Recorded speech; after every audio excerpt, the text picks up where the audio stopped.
welcome back. So what we're looking at today is 5.7 parallelogram conjectures and proofs. So let's go ahead and jump right in.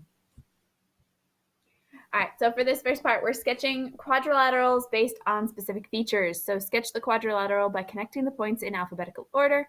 Close the figure. In both figures, the lines are perpendicular bisectors of each other. Are the quadrilaterals you sketched congruent? So I'm going to do my best attempt at drawing these nice and straight, but obviously they won't be perfect because I'm on the computer, obviously. So do your best at getting these drawn nice and straight. It makes it easier to see. But here is our first quadrilateral. Here is our second. Now, just by looking at the first half that I've drawn there, are these congruent? Are these the same exact quadrilateral? Goodness, no. They're very different. So what else would need to be given in order to make sure that they are congruent? So what we need to know is that these line segments, so line segments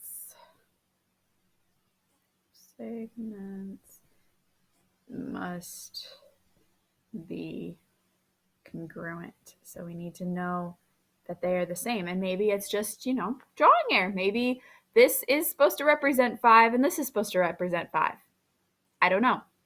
We don't know. We need that information in order to say they're congruent because of how off they are drawn. So same idea in 2 and 3. You're just going to finish out the figures and say whether or not they are congruent and what extra information you would need in order to know that they are.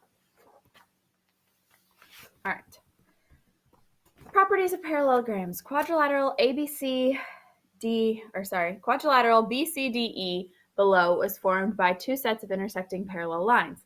Figure 2 is the image of figure 1 that has been rotated 180 degrees. Find the center of rotation for figure 1, make a list of everything that has been preserved in the rotation, then make a list of everything that has changed. Is quadrilateral BCDE a parallelogram? How do you know? So to find the center of rotation, what we want to take and do is draw a line going from B to B in figure 1 and 2.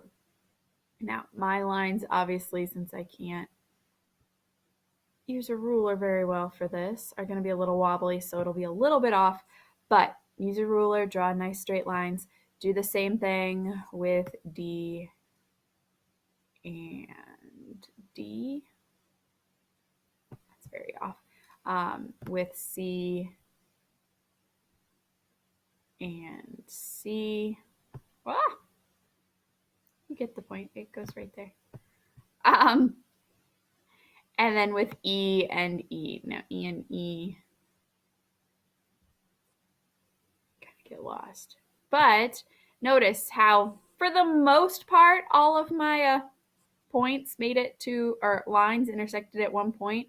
So that right there, that is our center of rotation. So on your guys's, if you use a ruler, I assure you it'd be a much better intersection than what mine looked like, but they should all intersect right there. So this is our center of rotation. Now, what's been preserved? All sides and all angles are still congruent. That part did not change because remember, these are rigid transformations. We didn't do a dilation. So all sides and angles the same. What did change? Not much, because if we look, ED is still going in that same direction. They have the same slope, so the slopes didn't change. So they are the same. And yes, it's a parallelogram. Yes. Parallelogram. Because opposite sides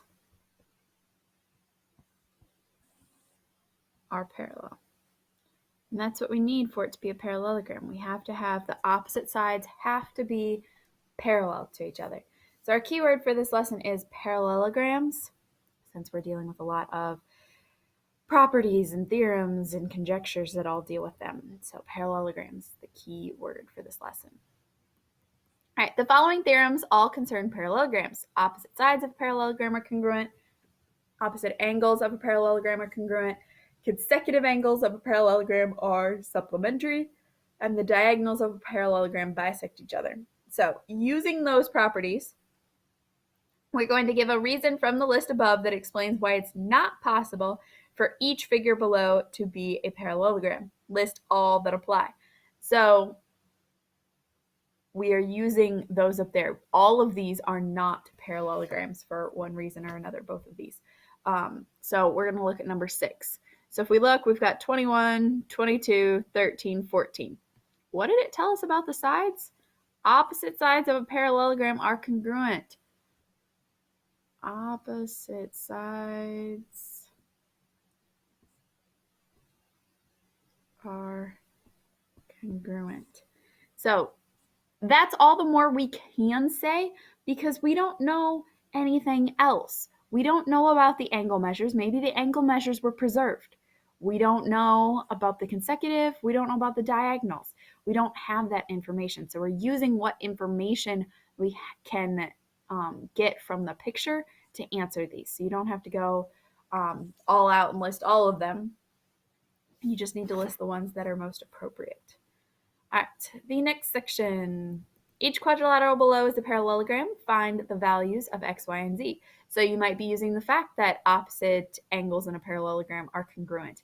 You might be using the fact that there are transversals, so two parallel sides with a line cutting through, and using opposite angles to find things. You might be using vertical angles.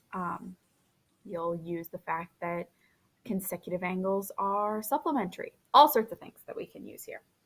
So for the one we're looking at is number 9. So we've got the angle on the outside, and then we've got x and y inside. And we have this 112. Now, because 112 and z form a straight angle, we know that if we take 180 minus 112, we're going to get 68. So z equals 68. Now, consecutive angles in a parallelogram are also are supplementary. So that means these two, z and 112, are supplementary, which also means y and 112 are supplementary. So y is also 68. We can also use the fact that these are parallel lines being cut by a transversal. Alternate interior are always congruent, so y and z have to be congruent. Now for x, what do we know about angles that are opposite each other in parallelograms? They're the same. So this is 112 degrees. So you guys will go through on 7, 8, and 10 and find the measures of x, y, and z. All right, in our last section, rewrite the phrases below using correct mathematical symbols. So example, 11 plus 8 is 19. 11 plus 8 equals 19. So 11, triangle ABC is congruent to triangle GHJ. Triangle ABC is congruent to triangle GHJ. 14, line TR is parallel. So TR is parallel to line segment WQ. So line is going to have arrows on the end. Line segment is going to have points on the end of it. So be very careful with that. 16, angle 3. Angle 3 is congruent to angle 5. 17, the distance between W and X is 7 feet. Now how we write this is we write WX with no symbol over the top because that shows that it's a measure equals 7 feet. Okay, so there's a few of them. Hopefully that helps you in figuring out the others. And then on 20, explain when it's proper to use an equal sign and when it's proper to use the congruent symbol. So you'll go back and forth between having congruent and equal on here. Figure out in what cases we use congruent and in what cases we use equals. Okay? All right, if you guys have any questions, feel free to